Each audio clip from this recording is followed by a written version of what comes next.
Hello and welcome to 30 days of yoga, Pilates and life. I'm so pleased that you've decided to join us on this challenge and I'm really excited to get started. It's going to be a nice way to hit refresh and really focus on making our body feel good, but also our mind and our spirit as well. So there's a bit of a structure to this. There are 7 different types of days that we'll be cycling through. So basically the whole week, each day will have its own focus. So first up, day 1 is going to be all about the core. Obviously an area that a lot of mums focus on, but not just the belly. We're also looking at the muscles of the side and the back as well, because I know a lot of mums complain about a sore back, especially after being Sherpa to little people all day long. Day 2 is going to be about the upper body, so the arms, the shoulders, the chest, head and neck as well. Day 3 will be about the lower body, so we'll be focusing on the booty and the legs. Day 4, we're taking a little bit of a chill out from the physical body and we're going to focus on the mindset. We're going to do a lot of meditation on those days because I think that while you can do all this work on the physical stuff, if you don't take that time to slow down, all those bad habits can just creep back in. So a meditation practice and looking at the mindset can help with things like emotional eating. It can help with the reason you fall off the exercise wagon on day 4, hopefully not day 4, so that you make it to that mindset day. But looking at some of the mindset behind it. On day 5, we'll hit a whole body flow. So we'll get all of those aspects and bring it into one big flow. Day 6 is all about the challenge. So that's one of the things I love about yoga so much, is it challenges me to step out of my comfort zone. It pushes me to the edge, and each time I learn something new about myself, whether it's through fear or just getting past that point of feeling like you can't. So on day 6, I'm going to be issuing you a different challenge each week, and I hope that through that process, you're going to learn something about yourself on the mat that you can take off into your life as well.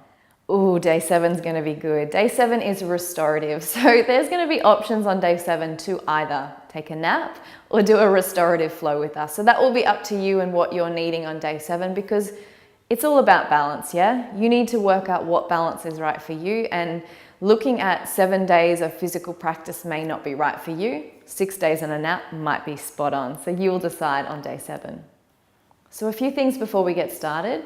There are 2 main types of breath that we're going to be using throughout the practice. So yoga breath, where we really breathe into the belly, and then Pilates breath, which is a more diaphragmatic breath. So we stay out of the belly and we mostly breathe into the chest. But I'll cue these throughout the practice because each class is going to be a mix of yoga and Pilates, so you'll get a touch of both. Now the life challenge is going to be something that you are going to focus on for the entire 30 days. So you might like to start thinking about that now before we kick off the challenge on day 1. So something that you would like to do in your life. It can just be a curiosity at this stage. So it might be something that interests you, whether it's an art project, whether it's a new career. It doesn't have to be work related though, whether it's a type of exercise, a training that you would like to do. Just have a think of something that you've maybe been putting off, or it's kind of been swirling around your head as, I would like to do that, but as yet you haven't made time. This 30 days is going to encourage you to make time for that project that you've been wanting to make time for. It will need to be something that you can commit at least 5 minutes a day to. So sometimes when we think about these big ideas or big projects, we think of them as, I never have time for that. But I want to encourage and show you that even just 5 minutes a day at the end of 30 days is a big chunk of time. So I want you to pick something that you're going to be interested in pursuing and looking at for 5 minutes each day for the 30 days.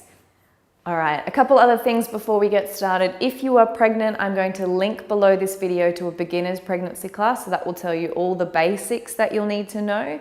If you are early postnatal, I'm going to pop in one to check whether your core is separated and whether you're set to go with physical activity. Of course, if you are early postnatal, make sure you also go and check with your doctor or your physio, or whoever you're working with, to check that you're fit and ready to go so that you're not doing any injuries to yourself. Any other relevant links I'll pop below as well if you'd like to check out maybe a yoga practice before we kick off and get started.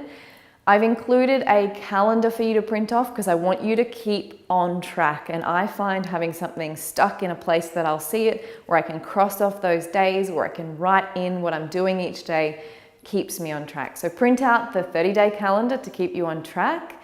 Get everything you need ready, so if you don't have a mat yet, get yourself a mat. Maybe get yourself some workout clothes, something you feel good and you want to put on that's going to encourage you to practice, and set the intention to give yourself this time each day for 30 days. And of course, if you can't wait to get started and you'd like to practice with me right now, my online yoga circle has over 100 classes in it already, all stages of motherhood. So there's something in there for you. You can start a free 30-day trial anytime. So sign up for that, join us in the circle. Otherwise, good luck, get yourself ready, and I'll see you on day 1. Namaste.